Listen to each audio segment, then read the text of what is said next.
Alors, destitution de Joe Biden, vraie raison de la guerre d'Ukraine. Il y a quand même eu pas mal de nouveaux coups de tonnerre cette semaine, notamment aux États-Unis, au Congrès américain, avec zéro couverture médiatique en France. On va le souligner, hein, bien sûr. Et au même moment, comme par hasard, Trump se voit préciser la date de son procès à quelques mois, en pleine primaire américaine, quelques mois de l'élection présidentielle américaine de 2024. Bon, tout ça est cousu du fil blanc, on va y revenir aussi. Alors d'abord, ce qui est très bien, il y a eu une action forte au Congrès américain d'une élue qui a permis de faire enfin connaître l'affaire Hunter Biden et tous ces scandales au monde entier, par l'image. Je parle de Marjorie Taylor Greene, une élue républicaine à la Chambre des représentants, donc une des deux chambres du Congrès, qui ce 19 juillet, donc tout récemment, devant la commission d'enquête parlementaire sur les affaires d'Hunter Biden, on en a déjà parlé, hein, elle se poursuit, a brandi des photos agrandies, des obscénités trouvées sur l'ordinateur portable de Hunter Biden. Au début, on disait que c'était des fake news, maintenant il n'ose plus le dire parce que c'est du vrai. Voilà, agrandi, elle a quand même mis des ronds noirs sur les choses les plus obscènes, enfin, ça a été montré. En tout cas, le visage d'Hunter Biden, lui, n'était pas censuré.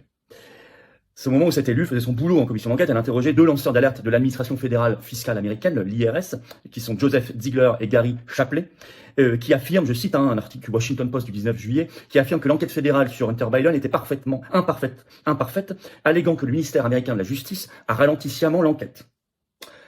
Alors, voyant ces scènes, mais qui sont la vérité, parce qu'il faut que le monde sache ce qu'il y a dans cet ordinateur, les démocrates américains ont hurlé à l'indécence, etc., mais c'était fait.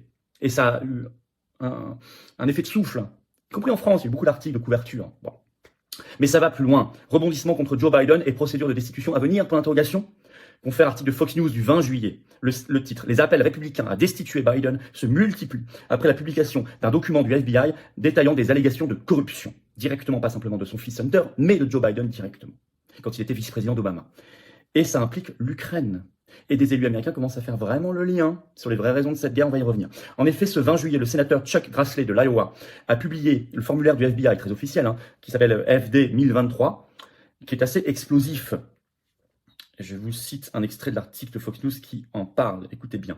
Le sénateur Chuck Grassley a publié le formulaire FD 1023 plus tôt dans la journée qui détaillait comment Biden, avec son fils Hunter Biden, aurait rançonné le PDG de Burisma, qui est une société gazière ukrainienne, et qui s'appelle Mykola Zlochevsky, à leur payer des millions de dollars en échange de leur aide pour faire licencier un procureur ukrainien chargé de l'enquête sur Burisma. Ça s'appelle de la corruption. Au moment où Hunter Biden siégeait à l'époque au conseil d'administration de cette société ukrainienne, Burisma. Alors ce document qui est daté du 30 juin 2020, qui n'est pas très vieux, qui date d'ailleurs d'avant, vous remarquerez, le vote pour l'élection présidentielle américaine de 2020. Bon, il s'est pas sorti à l'époque. Hein. À l'époque, tout ça, c'était des fake news. Hein. Donc ce document, d'après ce document, le PDG de Burisma a raconté à une source du FBI, jugée très sérieuse, je cite, qu'il a de nombreux SMS et enregistrements qui montrent qu'il a été contraint de faire de tels paiements au Biden, père et fils. Et voir ce que dit Biden lui-même. Biden reconnaît avoir fait dégager ce procureur ukrainien.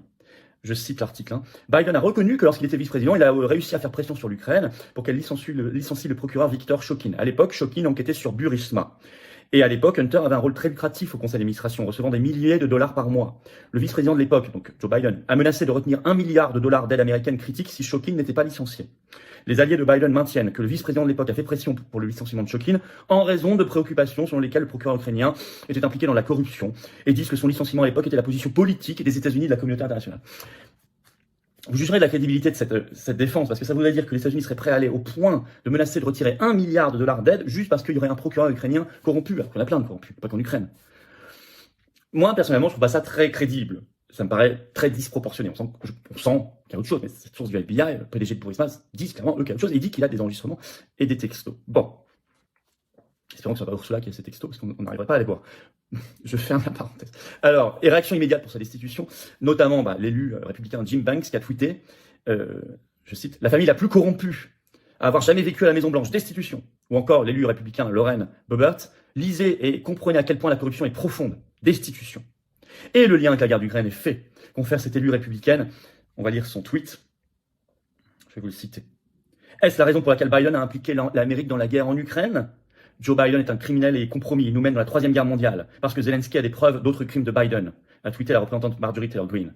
Les républicains ne peuvent plus retarder, mais nous avons besoin de 218 votes républicains pour le faire. J'y suis depuis le premier jour et le peuple américain aussi.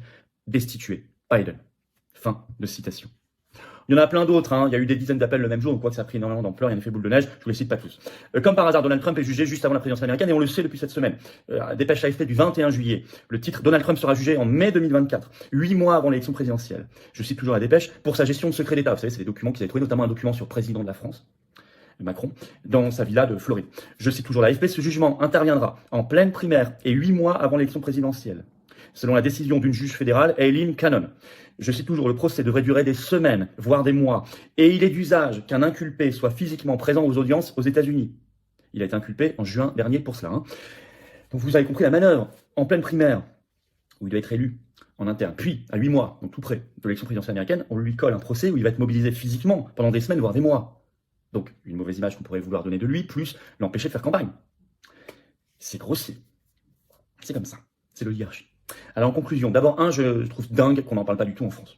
Pas du tout. C'est à suivre. C'est à suivre, ça nous intéresse, parce que le cœur, je vous l'ai déjà dit, le réacteur du mondialisme, il est là-bas. Hein. Et ça nous intéresse comme Français libres et comme résistants pour nous libérer de tout ça. Bon. C'est un combat de titans là-bas. On voit que ça y est, ils sont sur les vrais enjeux, l'opinion publique est vraiment maintenant au courant, il se joue beaucoup de choses, on va suivre de très près. Ça n'empêche qu'on doit évidemment se battre ici, plus que jamais. Au contraire, puisque c'est affaibli là-bas, on doit affaiblir ici les choses, et le mondialisme.